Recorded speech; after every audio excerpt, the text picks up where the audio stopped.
Hello, friends. I have another story for you.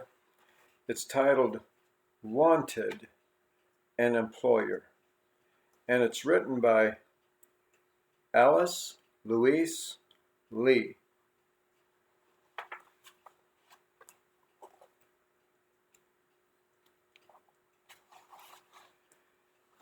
There was a northbound car temporarily disabled on Broadway near 4th Street, and in consequence, as far south as the eye could reach, stood a row of motionless cars. Also in consequence, along the curb was ranged a fretting, impatient, helpless crowd, among whom the most anxious was probably Edward Billings Henry. In stature, Edward Billings Henry was briefer than his name would indicate, but to a certain two-room dwelling on Jackson Street he made up in importance what he lacked in height, and it was his overwhelming sense of this importance which made every thin muscle taut and strained every nerve as he stood on the forefront of the crowd, his bare feet planted on the cold asphalt, one hand gripping his remaining stock of papers, the other clutching a nickel. "I never was in a tearing hurry in my life but that this thing happened," exploded a man just behind the boy. Edward Billings Henry turned and looked up. The man was jingling a lot of loose coins in his pocket. The boy looked at his one nickel and said, with conviction, "You can't need to have 'em go like I do." The big man stared down at the little man in surprise with a gruff, "Huh?" But Edward Billings Henry had no time to repeat. His hope had revived. The two men who lay on their backs under the injured car began to crawl out, and the boy rushed forward. "Will it go now?" he inquired of one of the numerous conductors clustered around. "Maybe so, in half an hour," replied the conductor carelessly. "Oh," cried the boy in dismay, "I just can't wait that long." "Walk then," said the conductor crossly. "It's too far," replied the boy, "when you've got a stone toe." "A what?" ejaculated the conductor, but his voice was lost in the honk-honk of a big white touring car which pushed slowly through the crowd. In front of the car, Edward Billings Henry raced limpingly on his stone toe back to the curb and to the man jingling the coins in his pocket. "Just what time is it, please?" he asked. The man pulled out a watch and showed it to him. Edward Billings Henry heaved a great sigh. "10:30. It'll likely be filled up before I can get there." "What will be?" "The place I'm after." Skillfully he raised the limping foot, laid it across the other leg, and nursed the stone-bruised big toe, his eyes on the automobile, which had halted almost in front of him. "Halloo, Junius!" a voice in the crowd sang out. "Lucky man you not to have to depend on streetcars." The driver of the car was a young man. That is, Edward Billings Henry judged him to be young by the only feature visible, a flexible wide mouth with clean-shaven lips. His eyes were behind goggles, and a cap covered his forehead and ears, meeting the tip of a high collar which effectually concealed his chin. But the mouth smiled as the goggles turned toward the pavement, the owner answering lightly, "Halloo yourself, Dick. Jump in and try my luck." "Where are you going?" "Up to Congress Square." "Well, get along then," returned the other. "That's no good to me." Congress Square! What luck!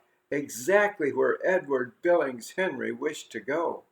And here was a rapid transit vehicle with room enough for 10 such diminutive persons as he. Without loss of time, he limped up on his aching stone toe and jogged the arm of the driver. Junius looked down at the boy. Edward Billings Henry removed a man's derby from his head and looked out of eyes kindling with hope as he asked eagerly, "Do you suppose you could get me up there inside of 25 minutes, mister?" "What do you mean?" Junius stared hard through his goggles. "To Congress Square," said Edward Billings Henry impatiently. "It's business, and if I don't get there I'm out of a job, that's all." The boy mounted the step and clung to the seat, proffering his nickel. "I'll pay just what I'd pay on the car," he argued. "So you'd be making some money as well as giving me a lift." The goggled eyes looked at the nickel in the dirty hand and then traveled up and down the small figure back of the hand. The eyes noticed that while those parts of the boy's anatomy which had been exposed all morning to the city dirt had collected grime, the rims, as it were, of the exposed parts revealed hidden cleanliness. "Congress Square is an awful way up," urged Edward Billings Henry, "and we mustn't waste much time, for I would like to get that job." The small hand extended the nickel enticingly toward the glove. "You'll be earning as much as the streetcar by giving me a lift," the boy repeated. The driver's lips twisted a bit. "That's so," he said. "Huh." He chuckled and graciously extended his hand for the nickel. "Get in, my man, and I'll give you the lift." Edward Billings Henry drew a deep sigh of relief, dropped the coin into the other's palm, and engulfed himself in the soft front seat. "Whom have I the honor of giving a lift?" asked Junius formally, dropping the nickel into a pocket where it lay alone. After it he sent a curious, lingering smile. "Edward Billings Henry, Jr.," replied the boy. The lips beneath the goggles smiled. "And where am I lifting you to, may I also ask, Edward Billings?" "To Mr. Florin's office, where they're going to select an office boy this morning, between 10 and 11. The driver busied himself a moment with the steering gear as the car passed the crowded mail wagons behind the post office building. Then he turned and shot a curious glance at his small companion, asking abruptly, "And you think you'll get the job, do you?" Edward Billings Henry leaned forward as if he could push the machine into a yet faster pace. "I can try for it," he replied. "Father says you never know what you can do unless you try. He's always wanting me to try." "Yes," muttered Junius, still more interested. "Fathers seem much alike, whether they live uptown or downtown." "Can't we go faster?" asked Edward Billings Henry, sitting on the edge of the seat. Junius shook his head. "Too many bluecoats around. But about that job now. You'll not be the only boy after it. There will probably be dozens older." "I'm 11 if I am small," interrupted the boy. "And stronger." The boy stretched out a thin arm defiantly and closed his fist. "Just feel," he cried. "I've got a good muscle, and on my legs it's better yet. Just now I've got a stone bruise on my big toe, but I can tell you I can get around pretty fast just the same. I don't believe Mr. Florence would ever be sorry he took me." "Yes, I'm inclined to believe that myself," mused the man. "But how are you going to make him believe that in the beginning?" The boy raised his lame foot and gently rubbed the swollen big toe. "Well," he began, "I'm going to talk up big. Father says you have to sometimes when nobody's round to do it for you, and he says it's all right if you do it afterward just as big as you talk." The driver wagged his head wisely. "That's sound business sense," he agreed gravely. "You intend to deliver the same goods that you sell. Let's hear what you have to say." "Well, if you get me there in time to say anything, I'm going to tell Mr. Florence that Father went to school a lot when he was young. He went through high school and got all ready to go through college." Edward Billings emphasized his verbs as if "going through" was solely a physical exercise on the flying wedge order, and Junius chuckled. "Then I'll tell him that Father stood almost at the head of his class in high school, and he almost took a lot of honors." "Well," assented Junius, "that 'almost' is a step farther than some of the rest of us got." "Yes," exulted the boy, "I guess Mr. Florence will say so too. Then I'll tell him that father taught a lot when he couldn't go through college." "What next?" inquired Junius. They were approaching 12th Street now, and the car was hardly moving in the press of vehicles. Edward Billings curled his bare toes under and unconsciously pushed forward with all his slender might. "Then I'll tell him that father used to read a lot, law books and things, same as he does." "But see here," interrupted Junius, "all this talk will be about your father. What are you going to say about yourself?" A cloud overspread Edward Billings' face. He raised a pair of troubled eyes to his questioner. "Why, I never stopped to think of that," he began slowly, all the brightness fading out of his tone. "There's nothing much to say about me. I sell papers and help father." "What does your father do?" asked Junius. The boy hesitated. His face flushed, and he looked up uncertainly at the goggles. "He used to teach, I told you," was the evasive answer, until his eyes gave out. "And now?" Edward Billings Henry wiggled about on the padded leather. "He's always had bad legs," the evasion continued, "but his arms and back are strong, and his legs all right to stand on."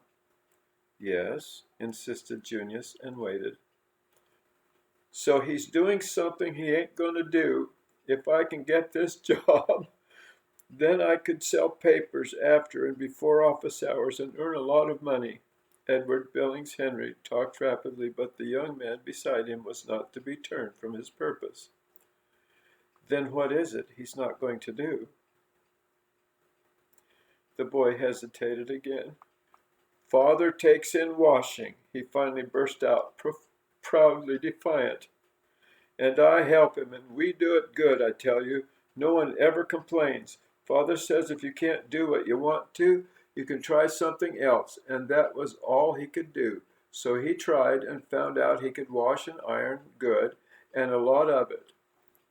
Junius considerately looked straight ahead of him, not wishing to add to the embarrassment of Edward Billings Henry, Jr., but he could not resist asking, "Are you going to tell this to Mr. Florence?" "No, sirree," responded the boy proudly. "Father ain't going to do washings any longer if I can get the job." The car entered Congress Square, drew up in front of an imposing stone building, and stopped. The driver removed his goggles and turned a pair of pleasant gray eyes on the boy. "Well, Edward Billings, here we are, and you've got the job all right. Can you come in the morning?" Edward Billings Henry nearly fell off the seat. "Whoa, what?" he stammered. "The job is yours," smiled the young man. "I happen to be that same Mr. Florence who, you have assured me, will never regret employing you. My office is on the second floor here. I did advertise for a boy, but had totally forgotten it." He gave a short laugh. "Report in the morning, please, and we'll see about a suit and some shoes and that stone bruised toe." Out of the automobile, Edward Billings Henry tumbled in a dazed condition and stood beside his new employer, looking up speechlessly. "I'll advance you a car fare on your salary," the young man continued. He carefully avoided the pocket where lay the nickel previously owned by his passenger and produced the change. "And, Edward Billings, just tell your father from me that his maxims work out so well that I'm thinking of adopting them myself."